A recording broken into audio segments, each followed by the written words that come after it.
Hello students, welcome to guidance গুরু চ্যানেলে তোমাদের সকলকে স্বাগত। আশা করি তোমরা প্রত্যেকেই ভালো আছো এবং প্রত্যেকেই সুস্থ রয়েছো। এসএসসি এমটিএস পরীক্ষার জন্য আমাদের যে জিকে ক্লাসগুলো চলছিল, সেই জিকে ক্লাসের আজ হচ্ছে আমাদের 36 নম্বর ক্লাস। এর আগের ক্লাসগুলো যদি কেউ না দেখে থাকো তাহলে চ্যানেলে চলে যাও, অবশ্যই প্রত্যেকটা ক্লাস পরপর পেয়ে যাবে, সেখানে তোমরা দেখে নিও। আজ আমরা করব 26/10/2021 সালে পরীক্ষা হওয়া ফার্স্ট শিফটের পরীক্ষায় আসা 25টা জিকের প্রশ্নোত্তর। তো প্রত্যেকটা প্রশ্নই আগামী দিনের পরীক্ষার জন্য ইম্পর্টেন্ট। ঠিক আছে, প্রিভিয়াস ইয়ার এর প্রশ্নোত্তর তোমাদের পরীক্ষার জন্য অতি গুরুত্বপূর্ণ। তুমি যদি 3-4 বছরের প্রিভিয়াস ইয়ারের প্রশ্নোত্তর করতে পারো তাহলে তোমাকে আর কিন্তু অন্য কোনো দেখতে হবে না। একটু মাত্র শুধুমাত্র কারেন্ট অ্যাফেয়ার্সটা আপডেট করতে হবে আর কিছু স্ট্যাটিক জিকে পড়ে নিলেই হবে। তো চলো, আজ আমাদের 36 নম্বর ক্লাস। এই ক্লাসগুলো শেষ হয়ে গেলে 2021 সালটা শেষ হয়ে গেলে আমরা 2024 সালটাও শুরু করে দেবো। ঠিক আছে, চলো আজকে শুরু করা যাক। ঠিক আছে, চলো প্রথম প্রশ্নে আমরা চলে যাব। আজকের প্রথম প্রশ্ন কি আছে দেখব। চলো, অন্যদিন যেমন আমরা ডিটেলসে আলোচনা করি, আজ কিন্তু ডিটেলস আলোচনা করব না। কারণ হচ্ছে আজকের প্রশ্নগুলো অন্য দিনের তুলনামূলক একটু সহজ আছে, অন্য দিনের থেকে তুলনামূলক সহজ আছে, তাই আমরা আলোচনা করব না। তোমরা লাস্ট পর্যন্ত দেখো এবং নিজেরা উত্তরগুলো করার চেষ্টা করো এবং লাস্টে বলবে কমেন্টে যে স্যার আমি এতগুলো ঠিক করতে পেরেছি। ঠিক আছে, যেহেতু অনেক দিন ধরেই ক্লাস হচ্ছে, তোমরাও অনেক দিন ধরে প্রিপারেশন নিচ্ছ, তাই 1960 সালে ভারত ও পাকিস্তানের মধ্যে কোন জল চুক্তি স্বাক্ষরিত হয়েছিল? চলো, 1960 সালে ভারত এবং পাকিস্তানের মধ্যে কোন জল চুক্তি স্বাক্ষরিত হয়েছিল? ভারতের পাকিস্তানের মধ্যে একটাই সবচেয়ে গুরুত্বপূর্ণ জল চুক্তি আছে, ঠিক আছে, সেটা হচ্ছে সিন্ধু জল চুক্তি। বা এটা হয়েছিল 1960 সালে চুক্তি হয়েছিল। সিন্ধু নদীর জল ভারত কতটা পাবে, পাকিস্তান কতটা পাবে, এই নিয়ে একটা চুক্তি হয়েছিল। তো 3 number, 1 c is the correct answer. Next প্রশ্নে যাব। চলো আমরা প্রত্যেকটা প্রশ্ন বলবো, 5-6 সেকেন্ড সময় দেবো, সেই সময়ের মধ্যে নিজেরা উত্তরটা করার চেষ্টা করবে। 2 নম্বর প্রশ্ন, স্বাভাবিক বায়ুমণ্ডলীয় চাপে এবং 45 ডিগ্রি অক্ষাংশে সমুদ্রপৃষ্ঠে বরফের গলনাঙ্ক কত? সমুদ্রপৃষ্ঠে বরফের গলনাঙ্ক কত বলতে হবে। স্বাভাবিক বায়ুমণ্ডলীয় চাপে এবং 45 ডিগ্রি অক্ষাংশে সমুদ্রপৃষ্ঠে বরফের গলনাঙ্ক কত? কারেক্ট আনসার হবে কত? 273.16 কেলভিন। এটা কে বলতে কি, এটা হচ্ছে কেলভিন, 273.16 কেলভিন। ঠিক আছে, চলো কারেক্ট আনসার আমরা দেখব। 3 নম্বর প্রশ্নটা কি আছে দেখো। 1983 সালের পুরুষদের ক্রিকেটে বিশ্বকাপের ফাইনালে ভারত কোন ক্রিকেট দলকে পরাজিত করেছিল? 1983 সালের পুরুষদের ক্রিকেটে বিশ্বকাপের ফাইনালে ভারত, 1983 ক্রিকেট বিশ্বকাপের ফাইনালে ভারত কাকে পরাজিত করেছিল? কারেক্ট আনসার হবে ওয়েস্ট ইন্ডিজকে পরাজিত করেছিল। 1975 এবং 1979 পরপর দুবার ভারত জিতেছিল, তারপর ওয়েস্ট ইন্ডিজকে পরাজিত করেছিল ভারত। এটা হচ্ছে ভারতের ফার্স্ট ওয়ার্ল্ড কাপ, তারপর হলো 2011 সালের ওয়ার্ল্ড কাপ। নেক্সট প্রশ্ন দেখবো, 4 নম্বর কি আছে দেখো। নিম্নলিখিতগুলির মধ্যে কাকে ঔরঙ্গাবাদ শহরের প্রতিষ্ঠাতা হিসেবে গণ্য করা হয়? ঔরঙ্গাবাদ শহরটা কে প্রতিষ্ঠা করেছিলেন?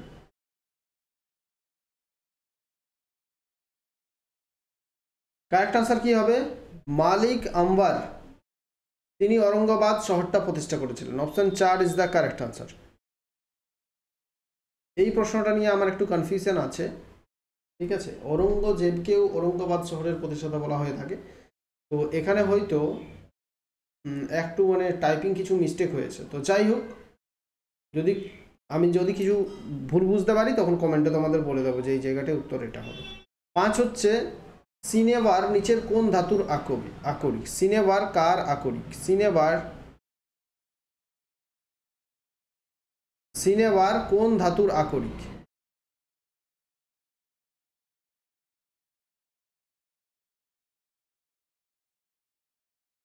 সিনেবার কোন ধাতুর আকরিক এটা বলতে হবে।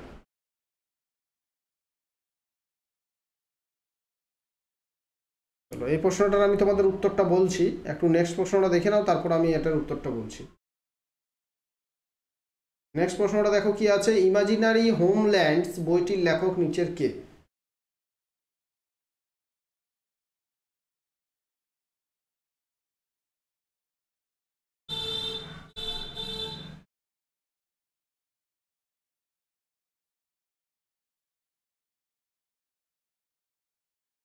চলো কারেক্ট আনসার কি হবে? এই প্রশ্নের উত্তর হচ্ছে Salman Rushdie is the correct answer. Imaginary homelands বইটির লেখক হচ্ছে সালমান রুশদি, একজন বিখ্যাত লেখক সালমান রুশদি। আর এখানে দেখো কি ভুলটা হয়েছে, সেই জন্য আমি বললাম যে এটার উত্তর পরে বলছি, ঠিক আছে। সিনেভার নিচের কোন ধাতুর আকরিক? এটা মার্কারি হবে, ঠিক আছে। তো বাংলাতে ট্রান্সলেট করতে গিয়ে এরকম হয়ে গেছে মার্কারি, এর মার্কারি সালফাইড এর এক মানে ধাতুর আকরিক হচ্ছে সিনেভার, ঠিক আছে। আর এখানে দেখবো আমরা এটা হচ্ছে সালমান রুশদি। 7 নম্বর প্রশ্ন হচ্ছে পনু ইয়োকোশি পুরোহিতদের দ্বারা সঞ্চালিত আনুষ্ঠানিক নৃত্যের সময় ব্যবহৃত তরবারির মতো একটি যন্ত্র ড্যাশ যন্ত্র। পনু ইয়োকোশি পুরোহিতদের দ্বারা সঞ্চালিত আনুষ্ঠানিক নৃত্যের সময় ব্যবহৃত তরবারির মতো একটি কি যন্ত্র?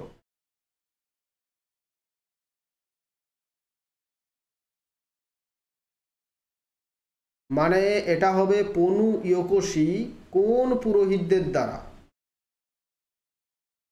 মানে ড্যাশ হবে, এই জায়গাটাতে একটা ড্যাশ হবে। পনু ইয়োকোশি ড্যাশ পুরোহিতদের দ্বারা সঞ্চালিত আনুষ্ঠানিক নৃত্যের সময় ব্যবহৃত তরবারির মতো একটি যন্ত্র। কোন? এটা অরুণাচল প্রদেশের যে পুরোহিতরা আছে সেই অরুণাচল প্রদেশের পুরোহিতদের সঞ্চালিত আনুষ্ঠানিক নৃত্যের সময় ব্যবহৃত তরবারির মতো একটি যন্ত্র হচ্ছে পনু ইয়োকোশি, ঠিক আছে। এখানে ড্যাশ একটা হতো, এখানে ড্যাশ হতো। পনু ইয়োকোশি অরুণাচল প্রদেশ পুরোহিতদের দ্বারা সঞ্চালিত আনুষ্ঠানিক নৃত্যের সময় ব্যবহৃত তরবারির মতো একটি যন্ত্র, ঠিক আছে। আর দেখব নিম্নলিখিতগুলির মধ্যে কে 1996 সালে প্রতিষ্ঠিত শিল্প মন্ত্রণালয় সরকার উদ্যোগ বিভাগ ডিসইনভেস্টমেন্ট কমিশনের চেয়ারপারসন ছিলেন? কে ছিলেন?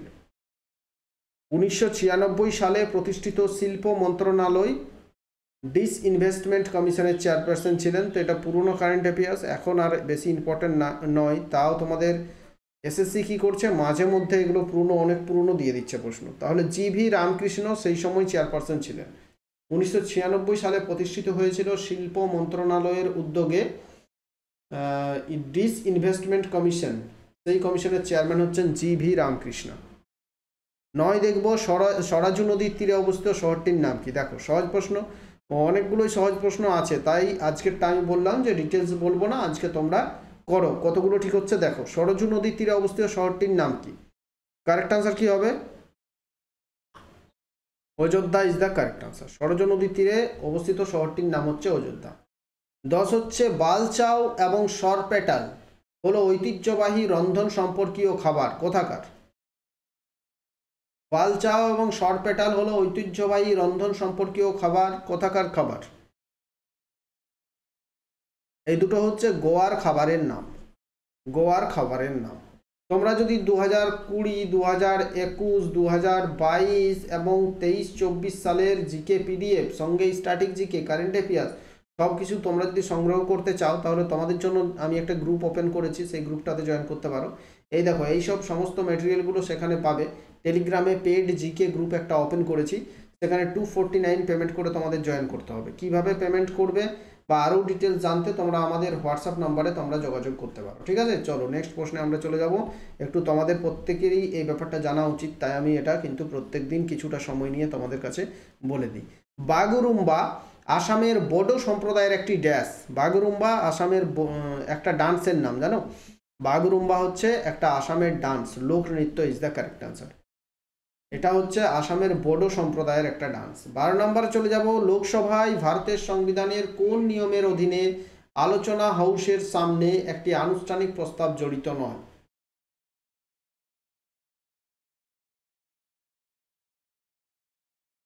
লোকসভায় ভারতের সংবিধানের কোন নিয়মের অধীনে আলোচনা হাউসের সামনে একটি আনুষ্ঠানিক প্রস্তাব জড়িত নয়? কারেক্ট আনসার হবে বিধি 193। এটাও এরকম ট্রান্সলেট করতে গিয়ে প্রশ্নগুলো গন্ডগোল হয়ে গেছে, আজকে মানে সময় পাইনি এটা দেখারও যে মানে কি প্রশ্নটা আছে কি না, তো একটু ভুল হয়েছে। চলো নেক্সট দেখবো। 13 নম্বরটা দেখো। কোন বছরে ভারত সিটিজ বন্যপ্রাণী ও উদ্ভিদের বিপন্ন প্রজাতির আন্তর্জাতিক বাণিজ্যের কনভেনশন স্বাক্ষরকারী হয়েছিল? মানে কত সালে এই যে সিটিজ বা সাইটস, সরি সিটিজ বলছি, সাইটস এর স্বাক্ষরকারী ভারত হয়েছিল?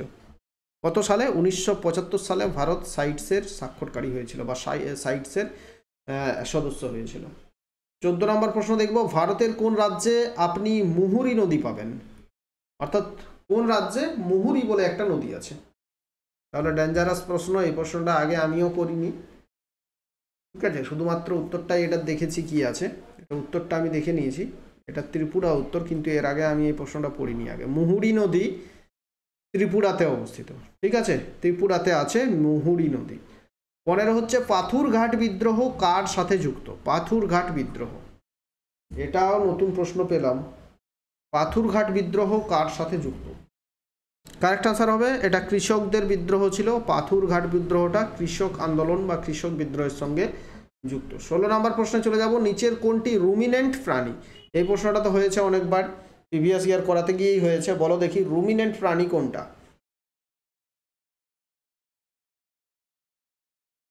রুমিনেন্ট প্রাণী বলতে হচ্ছে গরু। গরু ইজ দ্য কারেক্ট আনসার। যারা খাবারগুলো তাড়াতাড়ি খাবার জন্য সবগুলো খাবার খেয়ে নেয়, তারপর পরে সেই খাবার ভিতর থেকে বের করে আবার মুখে অনেক চেবাতে থাকে, সেটাই হচ্ছে রুমিনেন্ট করা বা জাবর কাটা। 17 নিম্নলিখিতগুলির মধ্যে সীসা একটি উপাদান চিহ্নিত করুন। এটাও হয়েছে আগে, এই প্রশ্নটা বলো। নিম্নলিখিতগুলির মধ্যে সীসা একটি উপাদান চিহ্নিত করুন। সীসার একটি উপাদান কোনটা হবে? Shoulder is the correct answer, shoulder. Next আমরা দেখব 18 নাম্বার, নিচের মধ্যে কে একজন টেক্কা পিস্তল শুটার? টেক্কা পিস্তল শুটার, এটা আবার কি রে? পিস্তল শুটার বললেই তো হয়। নিচের একজন কে পিস্তল শুটার বা পিস্তল শুটার? সৌরভ চৌধুরী, নামটা আমরা প্রত্যেকেই জানি। সৌরভ চৌধুরী তো হচ্ছেন একজন শুটার, পঙ্কজ আডবাণী একজন হচ্ছেন গোলফের সঙ্গে যুক্ত, তো সৌরভ চৌধুরী। অমিত পাঙ্ঘাল অন্য খেলার সঙ্গে যুক্ত, শুটার হচ্ছে সৌরভ চৌধুরী। 19 কোন ভারতীয় শিল্পী জ্যাকসন পোলক ফেলোশিপ পেয়েছেন, যেটি পোলক ক্রাসনার ফাউন্ডেশন দ্বারা 2019 সালে দ্বিতীয়বার প্রতিষ্ঠিত হয়েছে? এই প্রশ্নটা পুরনো প্রশ্ন, দরকার নেই আর। কারেক্ট আনসার হবে প্রদীপ পুথুর। পুরনো কারেন্ট অ্যাফেয়ার্স ছিল, এখন আর এটার দরকার নেই। 20 হচ্ছে কোন ভারতীয় প্রধানমন্ত্রী 1999 সালে শান্তি ঘোষণায় স্বাক্ষর করতে লাহোর বাসে যাত্রা করেছিলেন? লাহোরে বাসে যাত্রা করেছিলেন কে শান্তি ঘোষণায় স্বাক্ষর করতে? অটল বিহারী বাজপেয়ী, আইকে গুজরাল, ইন্দর কুমার গুজরাল, নাকি পিভি নরসিমা রাও, নাকি এইচডি দেবগৌড়া? কারেক্ট আনসার হবে অটল বিহারী বাজপেয়ী 1999 সালে বাসে যাত্রা করেছিলেন শান্তি ঘোষণায়, শান্তি যে ঘোষণা ছিল সেখানে স্বাক্ষর করার জন্য 1999। তো বুঝতেই পারছো সেই সময় তো অটল বিহারী বাজপেয়ী প্রধানমন্ত্রী ছিলেন, তাহলে তিনিই হবেন। 21 নাম্বার দেখো, ফেব্রুয়ারি 2019 অনুযায়ী নিচের কোন দেশটি দ্বিতীয় বৃহত্তম কৃষি পণ্য উৎপাদনকারী? এটাও পুরনো কারেন্ট অ্যাফেয়ার্স, বর্তমানে এগুলো কিন্তু কারেন্ট ডেটা নয়, পুরনো ডেটা। সেটা উত্তর বলে দিচ্ছি, ভারত। বর্তমানে এটা আর ভারত নাও হতে পারে। দ্বিতীয় বৃহত্তম কৃষি উৎপন্ন, আচ্ছা ঠিক আছে, এটা ভারতই হবে, কারণ চীনের পরেই ভারত, যেখানে ভারত হচ্ছে দ্বিতীয় দেশ হিসেবে বৃহত্তম কৃষি পণ্য উৎপাদনকারী দেশ, চীনের পরেই ভারত। 22 হচ্ছে, এটাও পুরনো কারেন্ট অ্যাফেয়ার্স, একবার পড়ে নিচ্ছি তাও। 2019 সালের জন্য বিশ্ব অর্থনৈতিক ফোরামে 141টি দেশের বৈশ্বিক প্রতিযোগিতামূলক সূচকে world economic forums global competitiveness index ভারতের স্থান কত? তো এটা পুরনো কারেন্ট অ্যাফেয়ার্স, জেনে নাও উত্তরটা শুধু 68তম। কারেন্ট ডেটা এটার বর্তমানে আমার কাছে নেই, ঠিক আছে, এটা যখন আমি করাবো ইন্ডেক্স তোমাদের তখন বলে দেবো। 23 দেখো, নিচের কোনটি সংরক্ষণকারী হিসেবে ব্যবহৃত হয়? কোনটা সংরক্ষণকারী হিসেবে ব্যবহৃত হয়? Magnesium silicate, sodium palmitate, dipropylene glycol, sodium chloride. Correct answer কি হবে? সংরক্ষণকারী হিসেবে সোডিয়াম ক্লোরাইডটাই ব্যবহৃত হয়। সেখানে সোডিয়াম ক্লোরাইড NaCl যদি দিয়ে রাখা হয় কোনো জিনিসে, সেটাকে সংগ্রহ করে নুনের ভিতরে বা লবণের ভিতরে অনেক কিছু যত্ন করে সংগ্রহ করে রাখা যায়। চলে যাব আজকের 24 নম্বর প্রশ্ন, নিম্নলিখিতগুলির মধ্যে কে সূর্যবংশী গজপতি রাজবংশের প্রতিষ্ঠাতা ছিলেন, যেটি 15 শতকে উড়িষ্যা ও অন্ধ্রপ্রদেশের কিছু অংশ শাসন করেছে? 1500 শতকের দিকে উড়িষ্যা এবং অন্ধ্রপ্রদেশের কিছু অংশটা শাসন করেছিল, যে বংশের নাম হচ্ছে সূর্যবংশী গজপতি রাজবংশ। এটা কে প্রতিষ্ঠা করেছিলেন? ঠিক আছে, এটা কপিলেন্দ্র দেব প্রতিষ্ঠা করেছিলেন। প্রিভিয়াস ইয়ার করাতে গিয়েই এই প্রশ্নটা একবার আমি করিয়েছিলাম, ঠিক আছে। 25 নাম্বার দেখবো আমরা, দ্য এন্ড অফ ইমাজিনেশন বইটির লেখককে? দ্য এন্ড অফ ইমাজিনেশন, এটা অরুন্ধতী রায়, বুকার প্রাইজ প্রাপক লেখিকা অরুন্ধতী রায় এই বইটি লিখেছেন, দ্য এন্ড অফ ইমাজিনেশন। আজকের 25টা প্রশ্ন শেষ হয়ে গেল। ক্লাস কেমন লাগলো অবশ্যই কমেন্টে জানাও। তোমাদের কে কতগুলো করতে পেরেছো সেটাও কমেন্ট করতে পারো তোমরা, অবশ্যই বলো যে কতগুলো হচ্ছে। প্রায় 25টা প্রশ্নের মধ্যে আমি 20টা প্রশ্নের মধ্যে তোমাদের ধরবো, কারণ 5টা প্রায় পুরনো কারেন্ট অ্যাফেয়ার্স ছিল, সেগুলোকে আমি স্কিপ করেছি। 20টা প্রশ্নের মধ্যে কার কতগুলো হয়েছে বা কে কতগুলো কার কতগুলো কমন পেয়েছো অবশ্যই জানো। আমাদের ফ্রি টেলিগ্রাম চ্যানেলে জয়েন না করে থাকলে ডেসক্রিপশনে লিঙ্ক আছে, অবশ্যই আমাদের ফ্রি টেলিগ্রাম চ্যানেলে প্রত্যেকে জয়েন করে দাও। থ্যাংক ইউ, ভালো থেকো প্রত্যেকে, শেয়ার করো বেশি বেশি তোমার বন্ধুদের সাথে ক্লাসগুলো।